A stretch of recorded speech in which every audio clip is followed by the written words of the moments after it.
शिवसेना जिंदाबाद.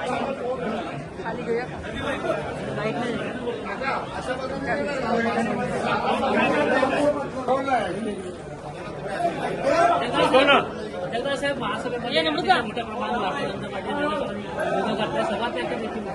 हे पहा, नेहमीप्रमाणे ठाणे महापालिकेमध्ये ज्या ज्या वेळेला महासभा होतात त्यावेळेला माननीय महापौर आणि सर्वपक्षीय गटनेते महासभेच्या अगोदर एकत्र बसतात आणि महासभेला कोणत्या विषयावर कशी चर्चा करायची या संदर्भात संपूर्ण चर्चा होते, निर्णय होतो आणि त्यानंतर सभागृह या ठिकाणी चालतो.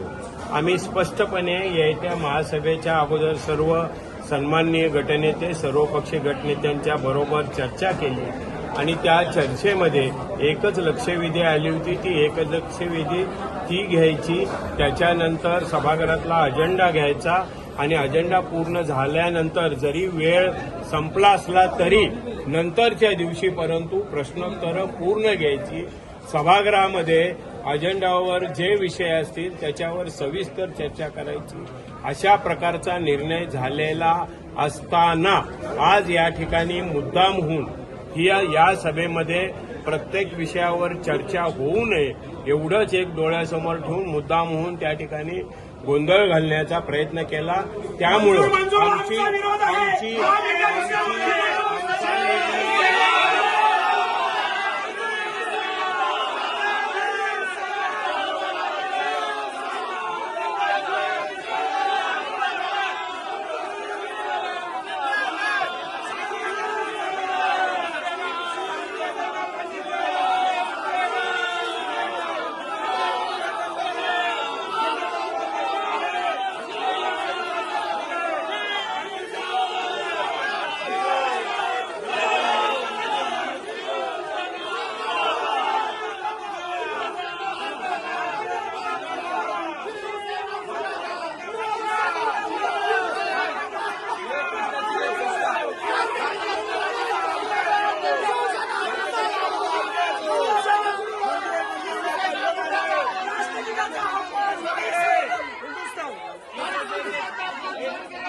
एक मिनिट सर, काय सांगाल एकंदरीत तुम्ही आज महासभेचा एकंदर आजची महासभा आणि महासभा व्हायच्या आधी गट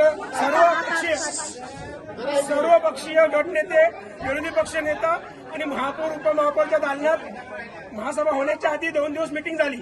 त्या मीटिंगमध्ये लक्षवेधी आणि प्रश्न उत्तरे विषय घेतल्यानंतर यायचंच ठरलं होतं. ते न करता त्यांनी पूर्ण लक्षवेधी सुरुवात चालू केली. मग लक्षवेधी घेतल्यानंतर आमच्या सदस्यांना प्रश्न उत्तरे जी होती त्यांनी प्रश्न उत्तरं घ्या असं म्हटलं. त्यांनी सुरुवातीला ठरवलं लक्षवेधी आणि प्रश्न उत्तरे विषय पत्रिका झाल्यानंतर घ्यायचं, पण त्यांनी ते न घेता लक्षवेधी पहिले घेतले आणि विषय पत्रिका नंतर टाकले त्यांनी प्रश्न उत्तरे आणि विषय पत्रिका घ्या म्हणून. आमचा त्याला कुठलाही विरोध नाही. आमचा विरोध ह्या गोष्टीला आहे की विषय प्रश्न उत्तरे सुद्धा तुम्ही नंतर घेत असाल आणि लक्षवेधी पण नंतर घ्यायचं ठरलं असताना तुम्ही चुकीचं काय करताय, ह्या गोष्टीला आमचा विरोध होता. त्या विरोध झाल्यानंतर तरी आम्ही लक्षवेधी चालू दिली. 4 ते 5 तास लक्षवेधी चालली. ते लक्षवेधी चांगली होती. आमच्या सर्व सदस्यांनी त्याच्यावरती भाष्य केलं आणि त्यांच्याशी त्या लक्षवेधीची जी काय खरोखर लक्ष वेधलं आणि ते वेधण्याचं काम आमच्या सर्व सन्मानित सदस्यांनी केलं. त्यानंतर आमच्या सन्मानित सदस्यांचं म्हणणं होतं की जशी गेली 10 वर्षे 20 वर्षे महासभा चालते त्याप्रमाणे प्रश्न उत्तरे पण घ्यावे, पण त्यांनी ते प्रश्न उत्तर न घेता विषय पत्रिका चालू केली. विषय पत्रिका चालू करतेवेळी त्यांनी विषय 5 मिनिटांमध्ये सर्व विषय मंजूर केले. आमचं म्हणणं सभागृहाला किंवा सन्माननीय मित्रपक्ष शिवसेनेला होतं की विषय पत्रिकेवर संपूर्ण सदस्यांना त्यांच्या विषय मांडायला चर्चा करायला वेळ द्यावा. हे 10 मिनिटांमध्ये जर 200 300 विषय मंजूर करत असतील असे गेले 3 महासभेमध्ये त्यांनी असंच केलेलं आहे. ह्याला आमचा विरोध आहे आणि विषय मंजूर करणं आणि राष्ट्रगीत घेऊन राष्ट्रगीताचा अपमान करणं त्यामध्ये हे चुकीचं काम त्यांनी केलेलं आहे. हा राष्ट्रगीताचा अपमानाचा वापर गैरकारभारासाठी करतात. त्यासाठी आम्ही सन्माननीय महापौर आणि आयुक्त साहेब यांना निवेदन देणार आहे. तसंच पोलीस स्टेशनलाही गुन्हा दाखल करण्यासाठी आम्ही जाणार आहोत. धन्यवाद.